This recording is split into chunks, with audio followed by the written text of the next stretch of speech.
Whatever day we start is the day we start to make true growth and change in our lives. My name is Sophie, and I'm on a mission to hijack my life day by day, creating the best life I can and an even better future for tomorrow for both myself and hopefully my family and my loved ones.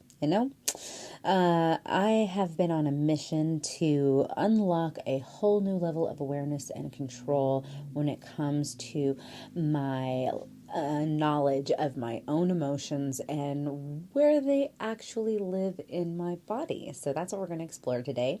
If you want to sit back with me for 1 minute of mindful meditation, this is just a helpful tool that allows us to have that opportunity of practicing the skill of coming back to the breath. That's the imperfect action of all of this. If you have been watching these videos, you know it's a very simple step-by-step actions I'm going for. I'm not trying for the big things. I'm trying to make them impactful in the moment. So sit back with me, close your eyes or lower your gaze or watch the screen, whatever is most comfortable for you. We're just doing this for 1 minute. Take a deep breath through your nose or your mouth, whatever is most comfortable. And try to be intentional when you let that breath out, making it a little slower than maybe you let it when you took it in. Nothing big or complicated, just really focusing on the breath. If your brain wanders, that's okay. Acknowledge any thoughts and come back right here.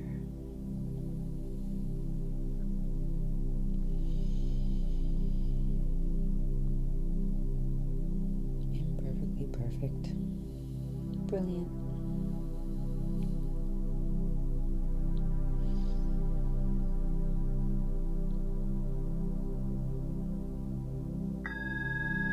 Excellent. All right. Thanks for joining me for part 1. Now we are going to go on to part 2, where we actually ask ourselves, instead of being disconnected and disjointed from these emotions, ask ourselves a very simple question. Where do I feel this?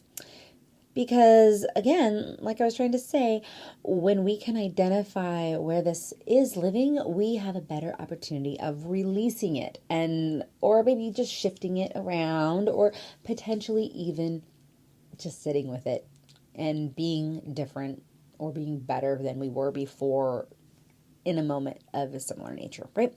So be honest with yourself, be curious. This is not about being judgmental.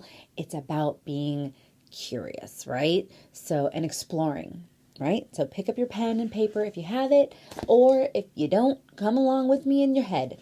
Again, when I say it, there's magic to pen and paper, but I'm not your boss. I'm not your mama. We're going to do this together. Ready? All right. So question 1, think about a recent emotion you felt.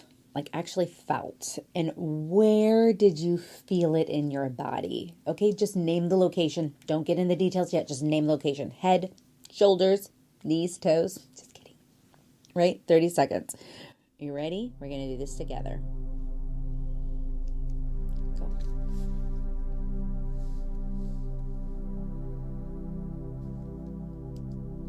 Could have been like a pit of your stomach.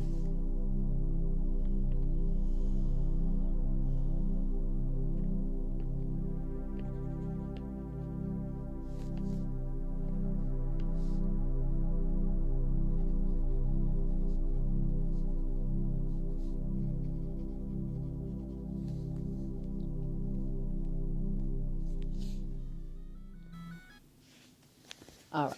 So again, you can always pause before we talk some more, but I'm just going to go into where I was feeling this. I'm going to tell you that about my car accident.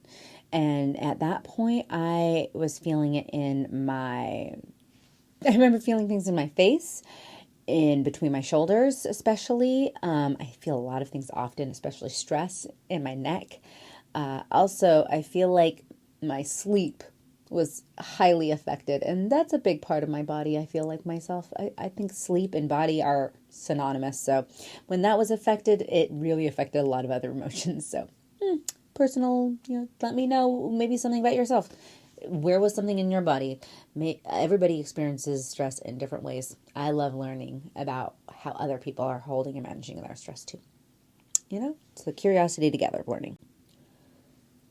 Question 2. What did that physical sensation feel like? Was it tight, heavy, warm, cold, fluttery? Describe it in detail. When I had my car accident, let's see, it's going to help us connect more deeply about where these are and why. Ready? All right, let's go.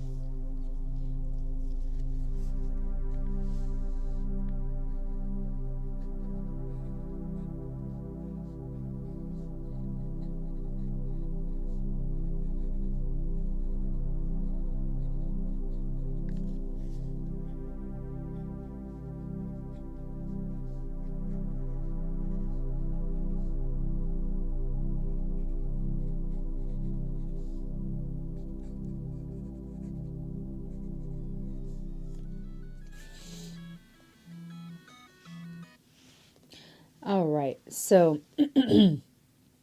all those things I was talking about, well, let's say my face, I was often a white hot flash or cold flash of just stress. I think that a lot had to do with the overwhelm feeling too, like a lot of stuff happening at the same time on my plate.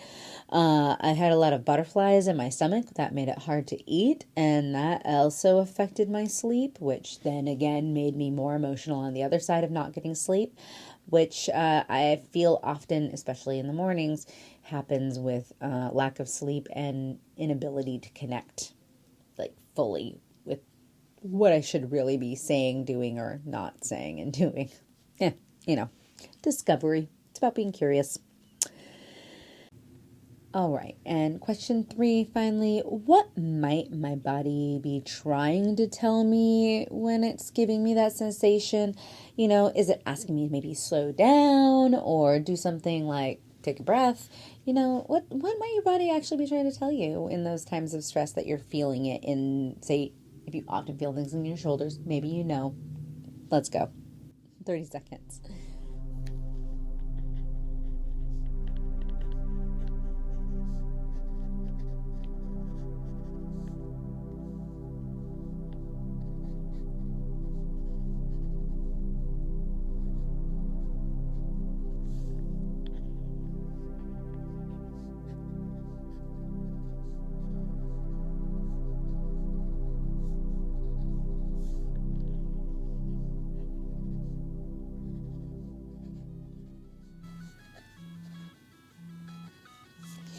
All right, so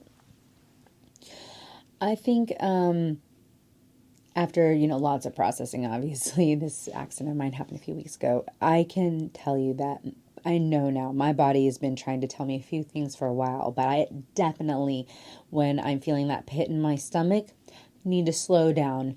When I'm feeling overwhelmed, if I can sit back actually and do like a gratitude list, believe it or not, it really helps me remember that what I'm doing this for. Maybe that's really what it is. What and who and why I'm doing this. Why I continue to keep moving forward. Why I'm not letting that old learned helplessness win. Why I keep moving forward with my goals. So really by journaling and by sitting back and recognizing these emotions in my body, I have been able to, and I'm hopefully sharing some new tools or maybe some tools you forgot about for a while and getting you to be more in touch with your body, because our bodies are great teachers.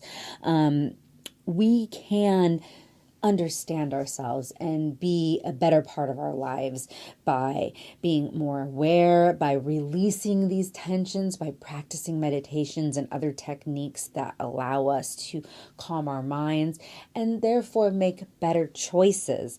That's my biggest goal now, is to summon the courage to make the best choices I can in even the most stressful moments that I am proud to make, and proud to show up the next day and say, yep, I made that choice. It might be a little awkward to say you hugged the person who hit you, but you know what? I also feel like a better person because I'm not a jerk to myself, and I like myself, and I'm a kind person, I know that about me. Tomorrow we are going to be focusing on urge versus action. Stay tuned. Appreciate y'all. Take care. And remember, be proud of yourself. Do something nice for yourself. You did it. Yes. Do something nice for me if you want and leave me an emoji. I like unicorns and flowers. I'm such a girl. Anyways, on with this show. Peace.